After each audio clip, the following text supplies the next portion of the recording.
makeup artist. Okay. Jamal, you want to slate that for me? Jamal Finkley is my name. Making content is my game. The name of my company is Black Tree TV, and we the only motherfucking black-owned network with $1 billion on YouTube, and that's what it be. That's my little shout out to Rudy Raymore. I had to get a little. Yeah, man, that was pretty cool. Look, man, you're a great talent, a hero to a lot of fans and to comedians and actors. And I know you mentioned that this movie you were trying to do something like Ed Wood, but to me, not trying to do something like Ed Wood. I thought that it was a story like that, because Ed Wood is considered like the worst filmmaker ever, and the story. I love that movie, how he did his movie. So I was like, Rudy Ray Moore has some similar aspects, and like and Bowfinger, right? Like a little bit of Bowfinger. Yeah. In the same sense. Like when I was looking at it, I was seeing that too. I was like, that's a bunch of misfits trying to make a movie. Yeah. One great thing I've seen in the picture is that you were shouting out like Pygmy, Markham, and Red Fox and some other comedians, and then to see you work out comedic material, which a lot of fans have never seen, how comedians get in the mirror and work that out. Was that like an ode to like all the comedians and how, you know, the work that goes in behind the scenes to? Yeah, I thought that when the people that are part of Rudy Ray Moore's little cult, they think that he's that guy, you know, that he's that guy on the screen, and it's like, nah, this dude was a real artist, and you know, there was a process to what he did, and he was guerrilla filmmaker. This dude went into his own pocket and made those movies, and went into his own pocket and made those records when he couldn't get in.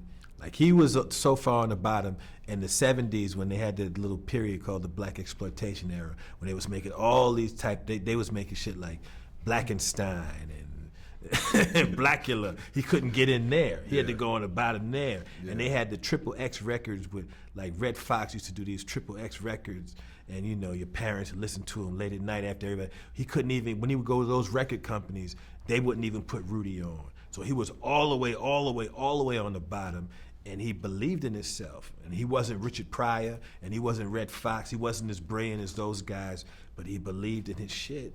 And he, out his pocket, seen his shit, you know, become successful. Yeah. And I thought that was a great, inspiring. I want this thing to be raw. Tell it like it is on the streets. Yeah, lots of pimps and whores and cussing. And kung fu and karate. Brothers love all that kung fu and karate. Do you know karate? No, but I'm a fast learner. I can learn how to chop me a mother. You know what we should have? An all-girl kung fu army. You know, there's plenty of story opportunity, Rudy. Across this nation, inner cities are being plagued by violent crime. I feel the government hasn't stepped up. That's it. It's Whitey's fault. The mayor's corrupt, and there's an exorcism. God damn it, an exorcism? Yeah, you know, all that whole mother's in hell. I don't know how that fits into our urban motif. I love that this was also dedicated to Charlie, and my condolences to you and your family and her and everybody. Last time we spoke, we were speaking about coming to America, coming to Africa is what I was calling it, and you were hesitant about saying some stuff.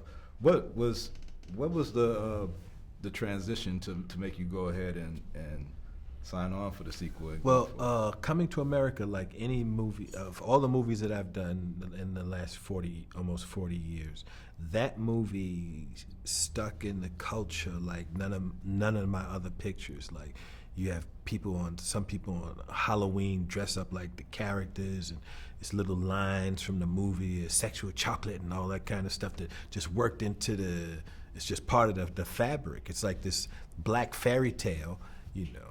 And so it was always around. They were talking about doing a play, and the idea just never went away. And then right around the time I got that Mark Twain Prize, I keep forgetting the brother's name, Ryan Coogler, who directed Black Panther. Yeah. Him and a writer came and pitched a Coming to America thing that I wasn't crazy about the idea of it.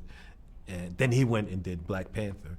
But it kind of was like, well, you know, if I got dudes like this, you know, it must be, and the way people might, let's try to figure out how to make a Coming to America thing. So I got with the original writers, Barry Blaustein and Debbie Sheffield, and we put together this thing that kind of connected to the first story in a clever way, and it's funny. And Wesley, who's in Dolemite, Wesley Snipes is in this Coming to America, playing an African warlord, and we got all the original characters. We just did James Earl Jones last week, and it's just really, really funny and smart and beautiful looking. We got Ruth Carter, who did all the clothes for Black Panther.